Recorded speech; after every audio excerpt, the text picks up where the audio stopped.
Hello बच्चों, कैसे हो। Welcome to my channel chemistry hub.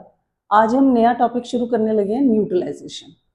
अब पहले न्यूट्रलाइजेशन के बारे में मैं तुम्हें थोड़ा सा बताती हूँ कि न्यूट्रलाइजेशन है क्या बेटा। It is a process in which acid reacts with base to produce salt and water. Acid ने H पॉजिटिव आयन देने हैं, बेस ने OH नेगेटिव आयन देने हैं, H और OH दोनों मिलके वाटर बना देंगे।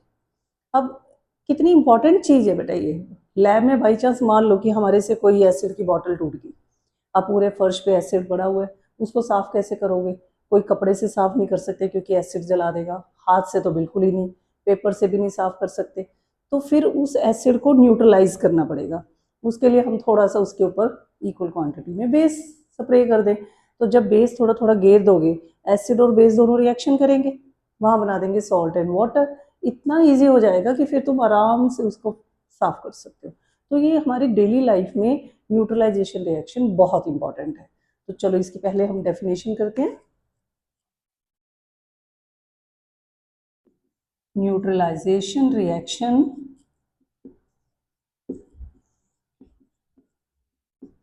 is a process in which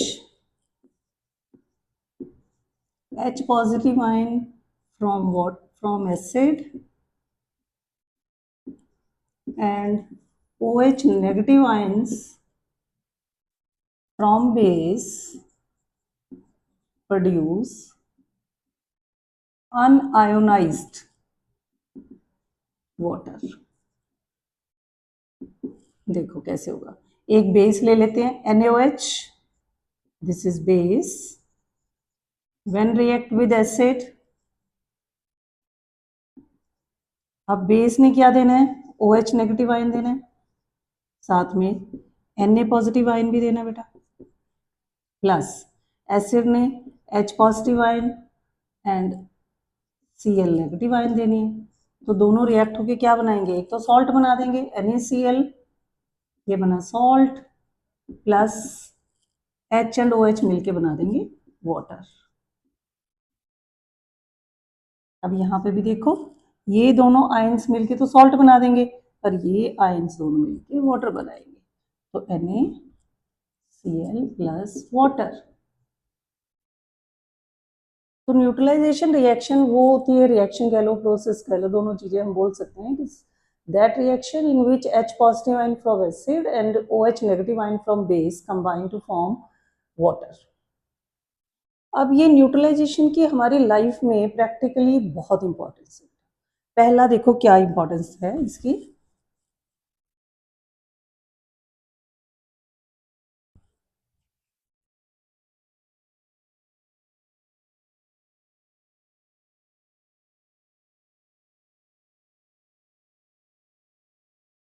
first कि हम जब खाना खाते हैं ना, तो हमारे डाइजेशन के लिए स्टमक के अंदर एक एसिड बनता है जिसका नाम है hydrochloric acid, HCl। HCl digestion में बहुत इंपॉर्टेंट हेल्प करता है। पर अगर HCl की अमाउंट ज़्यादा हो जाए, क्योंकि हम ज़्यादा स्पाइसी खाना खा लें या ज़्यादा एसिडिक खाना खा लो, ऑयली खाना खा लो, तो H पॉजिटिव आयन इसने ज़्यादा बना देंगे, हाइड्रोक्लोरिक एसिड ज़्यादा बन जाएगा। तो हमारे स्टमक में थोड़े स्टमक को उसने जला देना है और वहाँ पे हो जाएंगे वुंड्स, जख्म हो जाएंगे, और हम कहेंगे पेप्टिक अल्सर हो गया। अब ऐसा पेप्टिक अल्सर ना हो तो एक्सेस एसिड को खत्म करना पड़ेगा हमें। हम कोई स्ट्रॉन्ग पावरफुल बेस तो पी नहीं सकते। तो आम नॉर्मली तुमने घर में देखा होगा, कभी कोई इनू पी लेता है, या फिर कभी कभी किसी को देखा होगा कि एक पिंक कलर की मेडिसिन लेते हैं जिसका नाम है जेलुसिल। उसके अंदर होता है मैग्नीशियम हाइड्रोक्साइड। जब ये मैग्नीशियम हाइड्रोक्साइड इस एक्सेस HCl से रिएक्ट करता है तो ये बना देता है मैग्नीशियम क्लोराइड एंड वाटर। ये यूरिन के थ्रू बाहर चला जाता है और इसलिए पेट में बहुत आसानी से डाइजेशन ठीक हो जाती है। तो ये एंटासिड की तरह काम कर रहा है। पहला है कि न्यूट्रलाइजेशन हेल्प इन द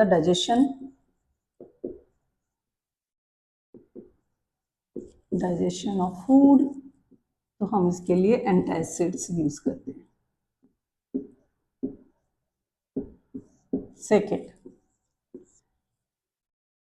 कई बार ऐसा होता है स्टिंग बाय आंट और बी, अगर मधुमक्खी या कीड़ी, आंट हम जिसको बोलते हैं, वो काट देना बेटा तो वो हमारी बॉडी में फॉर्मिक एसिड डाल देती है।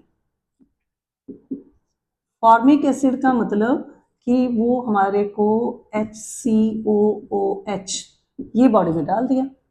अब मधुमक्खी जैसे ही काट ले तो एकदम सूज जाता है ना हाथ, वहां से बहुत ज्यादा स्वेलिंग हो जाती है। तो स्वेलिंग क्यों हुई? क्योंकि तब जैसे ही फॉर्मिक एसिड गया तो एकदम ब्रेन ने मैसेज भेजना है कि कोई बाहर से चीज आई है, तो सारी बॉडी का ब्लड उस जगह पे जाना शुरू हो जाता है। अब अगर उंगली पे हमारे बी ने काटा है तो ये एकदम से स्वेलिंग हो जाती है क्योंकि वहां पे ब्लड बहुत ज्यादा आ गया। अब ब्लड ने उस एसिड को खत्म करना है। ये तो एक नॉर्मल है, तो 1-2 दिन के बाद वो जो स्वेलिंग है अपने आप ठीक हो जाएगी। पर अगर हमने इमीडिएटली करना है तो हम इस फॉर्मिक एसिड को खत्म करने के लिए कोई ना कोई बेस लगाएंगे, क्योंकि अब हमें पता है कि एसिड और बेस दोनों रिएक्शन कर लेते हैं। तो बेस क्या लगाते हो? यहाँ पे सोप की भी रबिंग कर सकते हो, क्योंकि सोप के अंदर सोडियम हाइड्रोक्साइड डाल के बनाया जाता है, या फिर हम यहाँ पे बेकिंग सोडा भी लगा सकते हैं। बेकिंग सोडा कह रही हूँ मैं, बेकिंग पाउडर नहीं बेटा। दोनों में से कुछ भी लगाओ, ये दोनों बेस हैं। बेकिंग सोडे का मतलब हो गया NaHCO3, तो वो फॉर्मिक एसिड को न्यूट्रलाइज कर देगा और हमारा जो भी पेन हो रही है वो सब ठीक हो जाएगी। कभी कभी एक वास्प होता है, बड़ी वाला जानवर, ऐसे मक्खी सी बड़ी सारी होती है जिसको वास्प बोलते हैं। जब वो हमें काट दे तो वो हमारी बॉडी में बेस डाल देती है, अल्कली का कोई सोल्यूशन डाल देती है। अब उस अल्कली से भी एकदम हाथ की स्वेलिंग हो जाती है। उसको ठीक करने के लिए हम बेस तो नहीं लगा सकते। अब हमें कोई ना कोई एसिड की रबिंग करनी पड़ेगी। तो अब कौन सा एसिड हम यूज करते हैं? वीक एसिड कोई भी। अब वो एसिड हम यूज करेंगे एसिटिक एसिड। तो वास्प अगर काटे तो उसका इलाज है एसिटिक एसिड से रब करो। आंट या बी काट दे तो उसका इलाज है कि वहां पे सोप लगाओ या फिर बेकिंग सोडा लगाओ। ठीक है। फिर आता है फोर्थ, एग्रीकल्चर में भी बेटा ये बहुत हेल्प करता है। जैसे ये एक एक्सीडेंटल डिस्कवरी थी, जैसे बाहर कहीं फॉरेन में कोई सेमिनार होना था, तो हमें भी पता है कि जब उसका रास्ता बताना होता है तो वहाँ पे हम लाइन को ऐसे डाल देते हैं, एरो बना के कि इधर से जाओ, ऐसे जाओ, ऐसे जाओ। तो उन्होंने भी ऐसे ही डाला, बीच बीच में कहीं कहीं खेत भी आए या हम लोग के फार्म्स आए, तो उन्होंने फार्म के अंदर भी एरो डाल दिए कि इस साइड से जाना है तुम लोगों ने। चलो जी, वो सारा हो गया, फंक्शन सब खत्म हो गया, लोग अपने अपने घरों में चले गए। तो जो फार्म था ना बेटा, जो उस फार्म के अंदर उन्होंने जब लाइन को एक एरो की फॉर्म में डाला ना, उसमें उतने उतने एरो के अंदर ही इतनी अच्छी फसल उसके ऊपर को आई कि आसपास में उतना बढ़िया ग्रोथ नहीं थी प्लांट की, सिर्फ एरो की ग्रोथ बहुत अच्छी थी। तो सारे सोचने लगे ये एरो की फॉर्म में ऐसे क्यों प्लांट ग्रो कर रहे हैं सारे के सारे। तब उनको याद आया कि ओहो, यहाँ तो हमने एक एरो बनाया था, उस एरो में हमने कैल्शियम हाइड्रोक्साइड यूज किया था, या कैल्शियम ऑक्साइड भी तुम यूज कर सकते हो। ये सारी बेसिक अल्कलाइन ये फर्टिलाइजर्स है, और उसके कारण वहाँ इतनी अच्छी ग्रोथ हुई प्लांट की कि वो ग्रो करने, बहुत अच्छे से ग्रो करने लगे। तो साइंटिस्ट को फिर पता लग गया कि खेतों में ये डाले तो फसल बहुत अच्छी होगी। अब ऐसा कौन सा प्लांट है, जैसे हम ग्रेप्स की बात कर ले, खाने में तो वो खट्टे हैं बेटा, पर they grow in alkaline medium. जितनी सॉइल अच्छी अल्कलाइन होगी उतनी ज़्यादा ग्रेप्स अच्छे होंगे। Sugarcane grow in neutral medium, ना एसिड ना बेस, कुछ भी नहीं होना चाहिए, न्यूट्रल मीडियम में शुगर केन ग्रो करता है। And rice grow in acidic medium. तो ये याद रखना है तुम लोगों ने, कौन सा प्लांट किस मीडियम में ग्रो करता है। एंड लास्ट, इसकी लास्ट में एक और भी है इसके बाद। एक आता है बेटा कि ये बॉडी में कोई इन्फेक्शन हुई या कुछ ऐसा हुआ, ये पता करने के लिए भी डॉक्टर लोग हमारा ब्लड चेक कराते हैं। जब ब्लड चेक करते हैं तो उनको पता लग जाता है कि ज़्यादा एसिड ज़्यादा है, तो वो उसके लिए एक पीएच का भी टेस्ट करते हैं। वो पीएच का जब मैं टॉपिक कराऊंगी तो ये चीज़ हम वहाँ पे पढ़ेंगे। एक है कि जो सबमरीन में लोग काम करते हैं ना, सब मरीनर्स एंड जो एस्ट्रोनॉट्स होते हैं,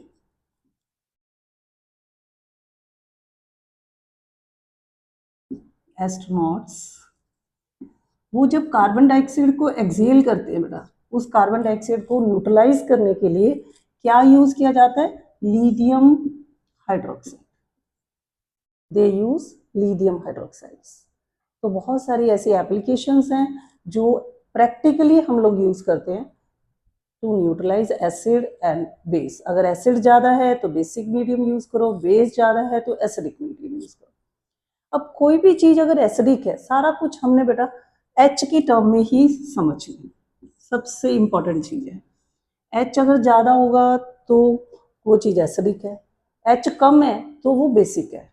अब ये नहीं हम कह सकते कि बेसिक मीडियम में एच नहीं होते, बेसिक मीडियम में भी एच होंगे, सिर्फ ये है कि उसकी क्वांटिटी कितनी है। पानी में ही एसिड और बेस ने अपना इफेक्ट दिखाना है ना, बगैर पानी कोई एसिड और बेस नहीं होते। पानी में हमेशा जितने एच हैं उतने ही ओ एच होते हैं। In water 10⁻⁷ H positive ion होते हैं एंड 10⁻⁷ ही ओ एच नेगेटिव आयन होते हैं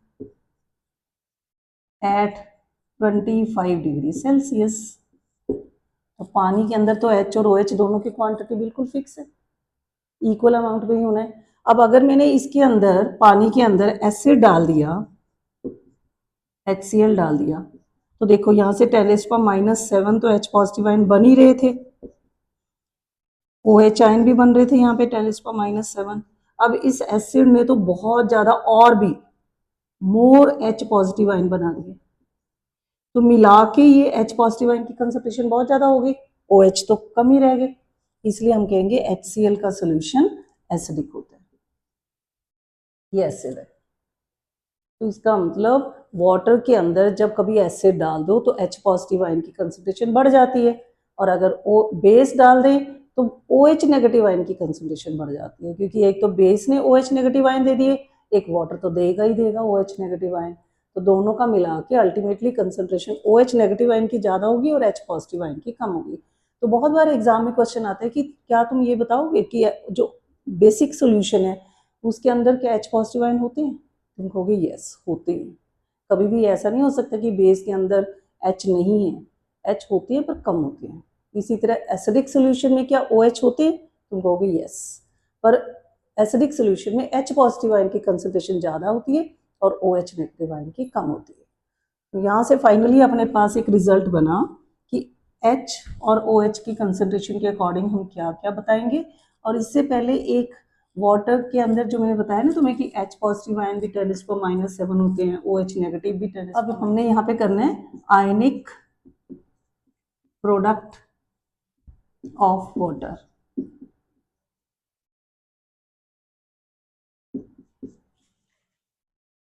ये होता है KW, H पॉजिटिव आयन की concentration into OH negative ion की कंसंट्रेशन। H की होती है -10⁻⁷ इंटू 10⁻⁷, OH की होती है फाइनली KW की वैल्यू आई 10⁻⁴। ये सब कुछ कैलकुलेशंस हो रही हैं एट 25 डिग्री सेल्सियस। अगर हम टेम्परेचर चेंज कर दें तो ये भी चेंज होता जाता है, पर हमेशा KW की वैल्यू फिक्स होती है। तो इसमें हमें अब लोग ये चीज हमें पता लगी कि H पॉजिटिव आयन को OH के साथ हमने कंपेयर करके तीन तरह के सॉल्यूशंस बताने हैं। पहला है कि अगर H positive ion is equal to OH negative ion concentration, दोनों की बराबर है, तो वो सॉल्यूशन होगा neutral.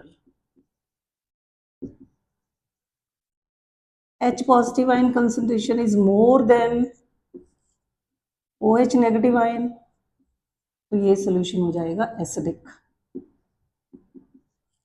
And third, if H positive ion is lesser than OH negative ion, then the solution will be basic. अब एक साइंटिस्ट थे जिनका नाम था सोरेनसन, उसने हमें एक नया मेथड बताया H पॉजिटिव आयन की पावर को बताने के लिए। उन्होंने कहा pH की फॉर्म में हम सारा एक्सप्लेन करेंगे। P का मतलब potence,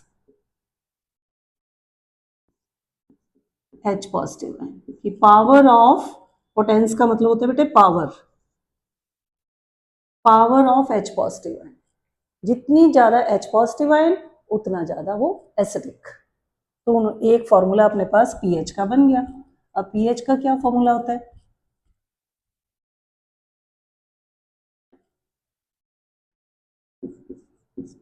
it is equal to minus log H positive ion aqueous.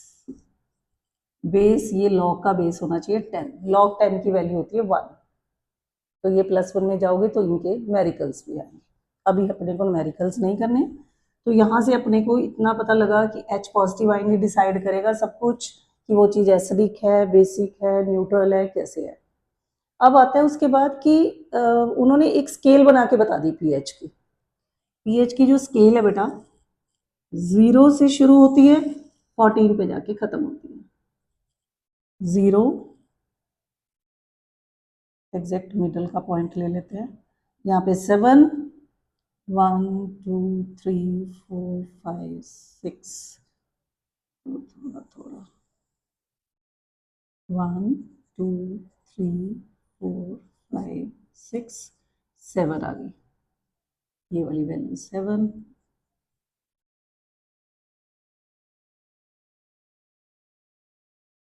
यहाँ पे 7 के बाद 8 9 10 11 12 13 14, 8 9 10 11 12 13 14 तक ये पीएच का स्केल है। 0 वाला बहुत ही ज्यादा एसिडिक,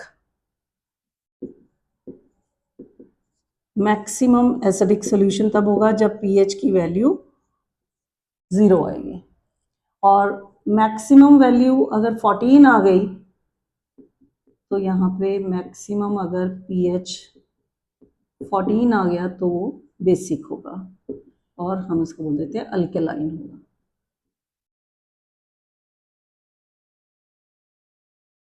अल्केलाइन। एसिडिक में 7 अगर पीएच आ रही है तो ये होता है न्यूट्रल। पीएच की वैल्यू अगर 7 आई तो इसका मतलब वो चीज न्यूट्रल है।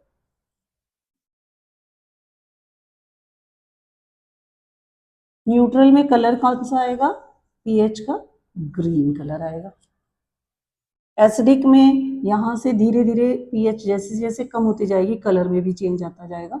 तो एक नया इंडिकेटर बनाया गया। पहले यहाँ पे अपन समझते हैं, जो अभी तक हम लोगों ने इंडिकेटर्स याद किए हैं कि मिथाइल ऑरेंज यूज कर लो, लिटमस का सोल्यूशन यूज कर लो, या फिर फिनोल्फिथिलीन यूज कर लो। वो सिर्फ बेटे तीनों इंडिकेटर्स हमें ये बताते हैं कि वो कोई भी सब्सटेंस है वो एसिडिक है या बेसिक है, बस। ये नहीं बताते कि वो चीज अगर एसिडिक है तो कितनी एसिडिक है, कम एसिडिक है कि ज़्यादा एसिडिक है, हमें नहीं पता लग सकता। इस तरह कोई बेसिक चीज़ में अगर हम उसको डिप करते हैं तो बस इतना बताएगा कि बेसिक है, कितना बेसिक है नहीं पता लग रहा। तो उसको ये भी देखने के लिए कि कितना ज़्यादा वो स्ट्रॉन्ग है, कितना ज़्यादा एसिडिक है, तो एक नया इंडिकेटर बनाया गया जिसका नाम है यूनिवर्सल इंडिकेटर।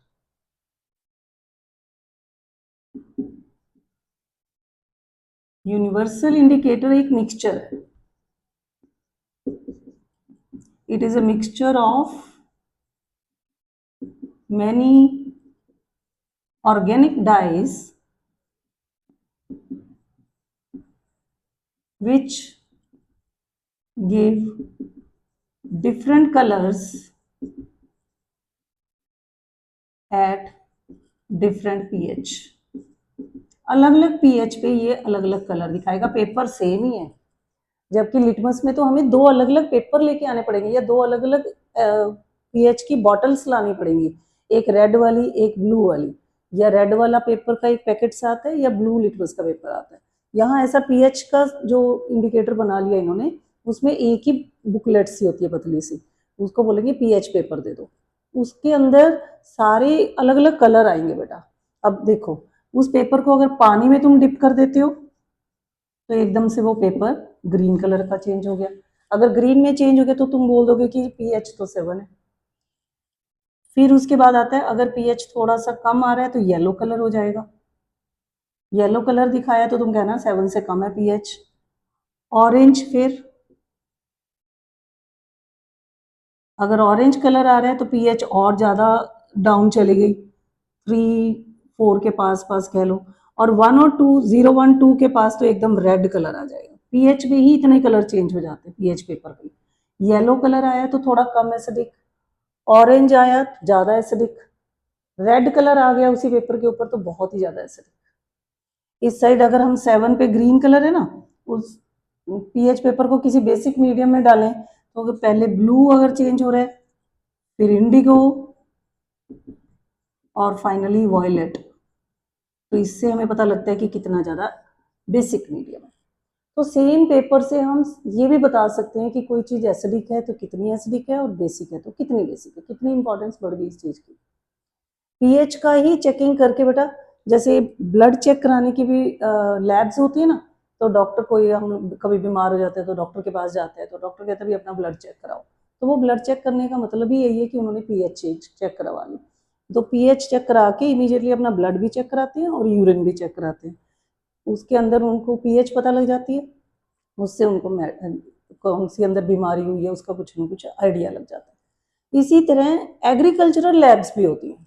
अब कोई ऐसा है जो, जैसे मैंने तुम्हें बताया कि राइस एसिडिक मीडियम में होती है, पर उनकी जो सॉइल है बहुत ही ज़्यादा अल्कलाइन मीडियम की है, वहाँ चावल उग ही नहीं रहा, तो वो सोचेंगे भी ये ज़मीन के अंदर चावल उग क्यों नहीं रहे, क्या प्रॉब्लम आ रही है। तो एग्रीकल्चर लैब में वो थोड़ी सी अपने खेत में से या फार्म में से थोड़ी सी मिट्टी लेके चले जाएंगे कि आप इसकी चेक कर दो। तो वो क्या करते हैं, उस सॉइल को पानी में डालेंगे एग्रीकल्चर लैब वाले। पानी में हमें पता है सॉइल तो नहीं सॉल्युबल है, पर उसके अंदर जो भी न्यूट्रिएंट्स हैं वो तो डिजॉल्व हो जाएंगे। तो अगर एसिडिक बेसिक जो भी चीज़ है वो न्यूट्रिएंट्स डिजॉल्व हो जाएंगे, फिर उसको फिल्टर करके उसमें पीएच पेपर डिप कर लेंगे, और डिप करके वो बता देंगे भी जी आपकी तो ज़मीन ही बहुत ज़्यादा अल्कलाइन है, कैसे हो सकती है। तो वो कहेंगे एसिडिक खाद डालो उसके अंदर जाके, अमोनियम क्लोराइड, अमोनियम सल्फेट, ये दे देते हैं। अगर किसी की सॉइल बेसिक एसिडिक ज़्यादा है और वहाँ पे वो सोचे कि मैंने ग्रेप्स लगाने हैं, तो मुश्किल हो जाएगी, फिर वो अपनी सॉइल चेक करा सकते हैं। तो इससे पीएच से बहुत कुछ पता लगता है बेटा। और क्या होता है देखो, कुछ पीएच तुम्हें याद रखनी है जो पता भी होना चाहिए, बच्चे को भी पता होना चाहिए सबको, कि हमारे ब्लड की पीएच कितनी है, वाटर की पीएच कितनी है, ये आइडिया तो रहना ही चाहिए बेटे सबको। ब्लड की पीएच होती है 7, pH of water, sorry, pH of water होती है 7, और pH of blood 7.3, pH of milk 6.6, pH of सबसे स्ट्रॉन्ग एसिड HCl 1, और सबसे strong base pH of NaOH that is 13। तो हमारे ब्लड की पीएच देखो 7.3 है, होनी इतनी चाहिए। अगर कोई बंदा बीमार है तो जब उसका ब्लड और यूरिन चेक हो रहा है, ब्लड चेक हुआ उसका और पीएच 7.3 से ज़्यादा या 7.3 से कम दिखी तो पता लग जाएगा डॉक्टर को कि कोई ना कोई इसको प्रॉब्लम आ चुकी है। तो उसके हिसाब से पीएच को सही करेंगे और सारा बॉडी ठीक हो जाएगी, है ना।